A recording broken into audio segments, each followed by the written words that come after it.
देखिए, जब अरविंद केजरीवाल जेल से बाहर आए, उन्होंने जब कहा कि भारतीय जनता पार्टी के अंदर 75 साल का नियम है रिटायरमेंट का और प्रधानमंत्री रिटायरमेंट होंगे और अमित शाह को गद्दी सौंप देंगे। उन्होंने ये भी कहा कि योगी आदित्यनाथ को मुख्यमंत्री पद से 2-3 महीने के अंदर हटा देंगे। मुझे लग रहा है यह शिगुफा था जो अरविंद केजरीवाल बहुत दिनों से अंदर थे, तो उन्हें लग रहा था कि बाहर आके मैं कुछ ऐसा बोलो जिससे पूरे देश के अंदर चर्चा हो और सारे विपक्ष के लोग उस बात को माने और मैं बता सकूं कि देखो, मेरे अंदर रहते विपक्ष जो माहौल नहीं बना पाया प्रधानमंत्री मोदी के खिलाफ और अमित शाह के खिलाफ, मैंने वो माहौल चुनाव में बना दिया और मैं बड़ा नेता हूं। और उसका उन्होंने जिक्र भी किया कि बाद में उन्होंने 10 गारंटी दी कि मैं 5 गारंटी लेकर 10 गारंटी लेकर आ रहा हूं। अभी मैंने इंडिया गठबंधन से पूछा नहीं है, इंडिया गठबंधन में, लेकिन ये मैं गारंटी देने वालों को हमारी सरकार आती है। तो देखिए, भारतीय जनता पार्टी के ना संविधान में ऐसा लिखा है, ना भारतीय जनता पार्टी ने इस बात का कहीं से जिक्र करा है।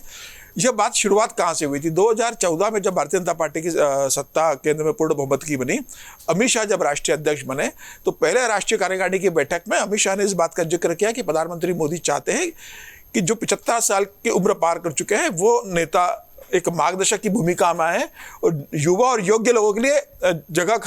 खाली करने की तैयारी दर्शाए। ये कहीं नहीं कहा कि 75 पे आपको रिटायर होना पड़ेगा। और प्रधानमंत्री मोदी ने भी जब बैठक ली थी तो पहली बैठक के संगठन की बैठक में उन्होंने इस बात का जिक्र कर दिया था कि भाई टीम युवाओं को लेकर आना, बुजुर्ग लोग जो लंबे समय से राजनीति में सक्रिय है वो संगठन की जिम्मेदारी निभाए, सलाहकार की भूमिका निभाए और भारतीय जनता पार्टी और कैसे दूसरे राज्यों में मजबूत हो सकती है इस भूमिका के अंदर आए। तो मुझे लग रहा है कि उस बात को ये पकड़ लिया गया कि भाई नरेंद्र मोदी ने कह दिया कि 75 साल में रिटायर होना है, फिर आडवाणी का जिक्र किया जाता है इस चीज को लेकर। लेकिन आप देखिए 2014 से लेकर अगर 2023 तक के जितने अभी विधानसभा चुनाव हुए या लोकसभा चुनाव हुए, ऐसे कई नेता जो 75 साल के पार कर चुके थे, उन्हें टिकट दिया गया, वो विधानसभा में भी जीते और लोकसभा भी दिया जा रहा है। येदियुरप्पा तो उदाहरण है कि भारतीय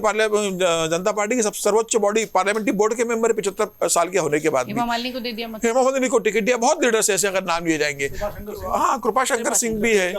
तो इस तरह का ये क्राइटेरिया कहीं इस तरह से नहीं था, चूंकि 80 से बिल्कुल दिया गया था। तो मुझे लग रहा है कि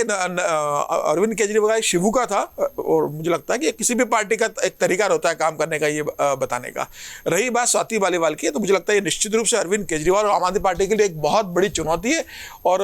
बहुत बड़ी झटका है उनके मतलब एस्टेब्लिशमेंट के लिए। देखिए, आपकी राज्यसभा की सांसद, अभी आपने राज्यसभा भेजा है, आपकी 20 साल से जुड़ी हुई कार्यकर्ता रही है और मुख्यमंत्री आवास के अंदर अगर कहीं बाहर कुछ अगर मार्केट में हो कुछ होता है तो कहा जा सकता है, लेकिन एक मुख्यमंत्री के घर में रहते, मुख्यमंत्री आवास में उसी पार्टी की राज्यसभा संसद के साथ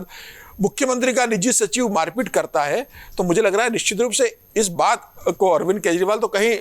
बचाव नहीं कर सकता। लेकिन मुझे लगता है कि जब 13 मई की ये सुबह जब घटना हुई और 9:35 या 40 मिनट पर जब स्वाति माल ने पीसीआर पे फोन किया था, उसके बाद 14 तारीख की शाम को संजय सिंह एक पत्रकार वार्ता में कहते हैं कि उसके साथ दुर्व्यवहार हुआ है। न अरविंद केजरीवाल न 13 तारीख को बोला, न 14 को बोला, 15 तारीख को भी उन्होंने इसका जिक्र नहीं किया। 16 तारीख को लखनऊ के अंदर जब उनसे पूछा गया तो उन्होंने संजय सिंह की तरफ माइक बढ़ा दिया, उसका जवाब नहीं दिया। मुझे लग रहा है जब अरविंद केजरीवाल के घर में इस तरह की घटना घटी है तो अरविंद केजरीवाल को इसका तुरंत पत्रकार वार्ता लेके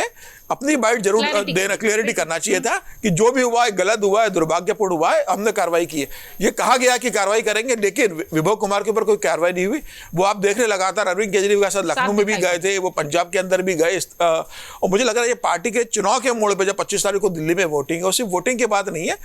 आम आदमी पार्टी की जो छवि,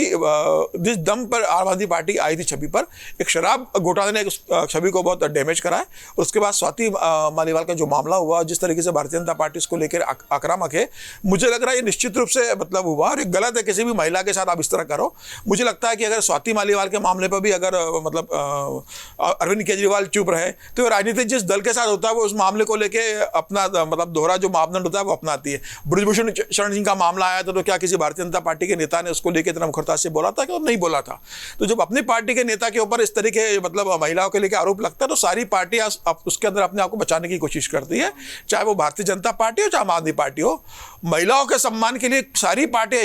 इकट्ठे आकर उसके हक में बोले, यह राजनीति में संभव नहीं है। भले ही सब पार्टियां कहते रही कि हमारा महिलाओं का सम्मान होता है, लेकिन जब उनके घर में आग लगती है तो सब अपने आप को सब बचाने की कोशिश करते हैं। मुझे लग रहा है ये दोहरा मापदंड किसी भी राजनीतिक दल को अपनाना नहीं चाहिए। महिलाओं का सम्मान होना चाहिए और चाहे अपनी पार्टी में हो या दूसरे पार्टी में हो, पार्टी को बताना चाहिए कि भाई वैसे भी राजनीति में महिलाएं आजकल कम मतलब आने से बचती है, जिस तरीके का राजनीतिक माहौल रहा है। अब तो बहुत महिलाएं आने लगी है राजनीति के अंदर, लेकिन मुझे लगता है कि उनके लिए एक बेहतर और बहुत अच्छा माहौल तो राजनीतिक नेता दलों का कर्तव्य है कि महिलाओं के लिए एक अच्छा वातावरण दे, जिससे देश की महिलाएं राजनीति में, जब आप कह रहे हो कि 2029 के अंदर